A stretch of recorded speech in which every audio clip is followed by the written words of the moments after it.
Part 1, pre-grouping. Bring consumables. If you are a spellcasting class, bring a drink. You need it, you have to have it. If you have potions, whatever class you are, bring them along and use them liberally. Stay alive, don't let your group wipe. Any other class that is not a spellcaster should bring food. It'll speed up in between pulls. Now, whatever class you are, you probably have a reagent to bring. Rogues, bring poisons, bring flash powders. Mages, bring rune of portals if you're level 40 and above. People will love you for that. Shamans, bring anks. You will self-res and people will love you for that. Paladins, bring a hearthstone so you can bubble in hearth because that's all you're good for. Warriors, bring gold because you're gonna die a lot, and when you're done with the instance, you're gonna weep, but you're gonna have to pay that 50 gold repair bill because you died so much. Warlocks, bring soul shards ahead of time if you can. If you can't, get them as soon as you can inside the instance. Druids, bring maple seeds. You will need these to battle res your allies in a fight or to battle res. If 4 of the people wipe in your group and you have a priest, battle res that person. Hunters, you are the scum of WoW. If you run out of ammo, whether it's bullets or arrows in the middle of an instance, you have one job, it's to shoot stuff. Bring ammunition. Priests, no one cares if you don't have anything to bring, but go ahead and buy some light feathers from the auction house. Once you get in the instance, just levitate. Just do it for fun. People will be like, oh, I never see that spell. Just do it. It's kind of cool. Time investment. Think about how long you have before you have to quit playing WoW, which is a video game, right? You need to still think about the time investment. Some instances like the stockades are shorter, maybe 30 to 45 minutes. On the other end, if you're doing Upper Blackrock Spire UBRS and you have a paladin as a main tank, you're going to be in there for 7 days. So think about the time commitment. Make sure you have at least that much time, plus I would estimate an extra 30 minutes to account for a couple wipes before you join in. The worst thing that can happen in an instance is one pull before the final boss. Everyone leaves because they have to go pick up their dog from daycare. Don't let that be what happens to your party. Part 2, you need to form your group, and you need to think about how you're forming your group. Think about the loot rules. Once you get everyone together, discuss how loot will be split up. If something's reserved, say so. If for bind on pickup or bind on acquire items, generally the main spec is more important than off spec. So the warrior that is tanking, he's considered a tank main spec, so he gets priority on shields maybe over an off spec, which would be a second warrior who is DPSing. Now that main tank warrior, if he wants to roll on a sword as a DPS sword, that's considered his off spec. Maybe he doesn't get priority on that. But whatever you decide, talk about it with your party before the first boss. In addition, think about bind on equip items. In general, I would say you roll need on all bind on equip items, but discuss with your party beforehand and make sure everyone's on the same page, because the worst and the easiest way to break up a group and to fail an instance is to fight about loot once you're almost at the final boss. Also discuss and think about class balance as you form your group. Now, this is my personal preference. What I would recommend is 1 main tank. I prefer warrior. Off tanks aren't needed, but if you want one, get one. Melee DPS, you want 1 to 2, such as a rogue or warrior. Range DPS, you want 1 to 2, such as a mage, warlock, or hunter. Healers, you want 1, maybe 2. 2 healers are okay, but you'll go a little bit slower, and if you have 1 good healer, that should be enough. Priest, paladin, shaman, druid. Now, before hunters or druids or paladins freak out at me and say, wait, we can main tank. Okay, it's true. What I'm showing here is what I consider the ideal class and role comparison or matchup. Now, I would say yes, druids and paladins can main tank, absolutely. Shamans can melee DPS. Sure, a warrior or a rogue want to range DPS, go have fun, do it. But this is what I would say is the ideal class role makeup. Now, part 3, pulling mobs. What you want to do is make sure you have a designated puller. Don't be that guy. Don't be the priest that's pulling people with Holy Smite when no one's ready. Have the warrior or the main tank pull and have him make sure everyone's ready before you pull. Or have a hunter or have a mage pull with polymorph. Just make sure you have a designated puller. Let that person do the pulling. Don't try and rush things by running in there and, shadow word painting random mobs. Just don't do it. You're going to cause a group to wipe because you're going to find out after the priest pulled that the tank was AFK for 30 seconds or didn't tell anyone. He'll come back, find everyone dead, and go, WTF, WTF, why did we die, who pulled? He's going to quit at the middle of the instance, you're going to have to start all over. Don't be the guy that does that.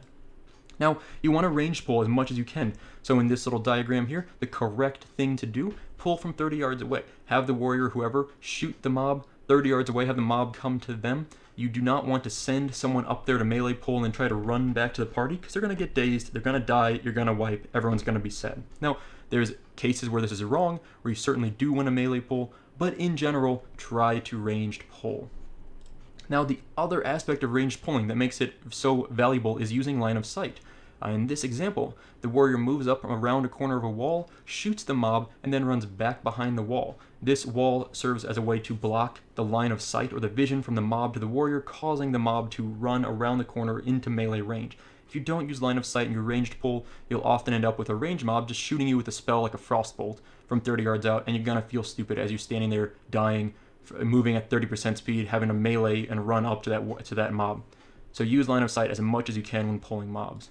Now the next part here is part 4, combat and targets.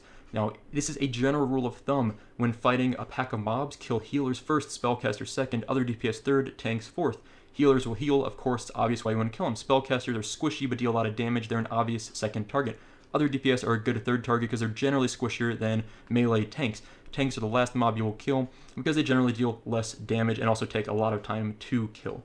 You want to use your raid targets, the skull, the cross, the moon, and the other raid targets. Almost always and universally, the skull is considered the first target to kill, cross is second, crescent moon is third, but this varies by your party or group, so please discuss with your group ahead of time and use the raid targets. The only person that can target or put targets on mobs is the party leader, and as a pro tip, you can assign these raid icons to shortcuts on your keyboard or mouse. As a tank, I will often put the skull raid icon on my middle mouse button so that when I'm switching targets after one mob dies, go to my next target, I'll click the middle mouse button, pop the skull up on that target, and let everyone know who to kill next.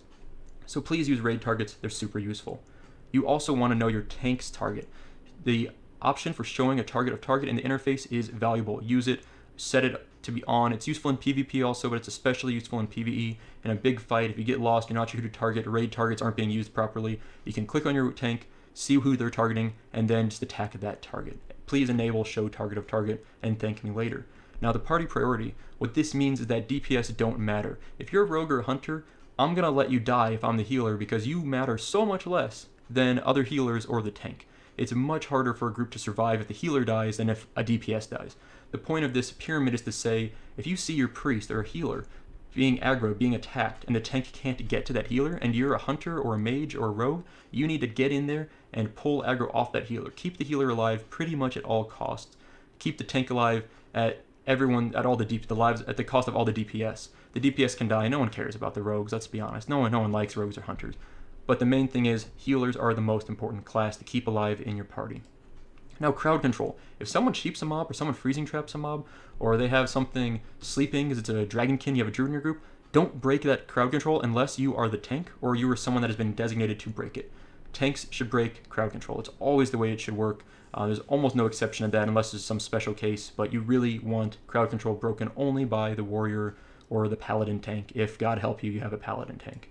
Now, aggro, if you are the priest, you're a little purple stick figure priest, and you pulled aggro from a mob and the warrior is busy, you need to run away from that mob, but not just run away, run towards your tank. Always run towards the tank if you have aggro. If you run away from the tank, you're gonna die, and if I'm tanking, you run away from me, I'm just gonna let you die. I'm not even gonna try to save you.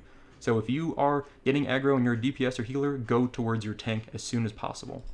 Part 5, wiping. The sad thing about wiping is that it's gonna happen. You will die, you will wipe, and most of the time, probably 90% of the time, you're gonna wipe when you're about 2/3 of the way into the instance, right after someone just said, wow, this is a really good group, we're doing so well, this is so easy.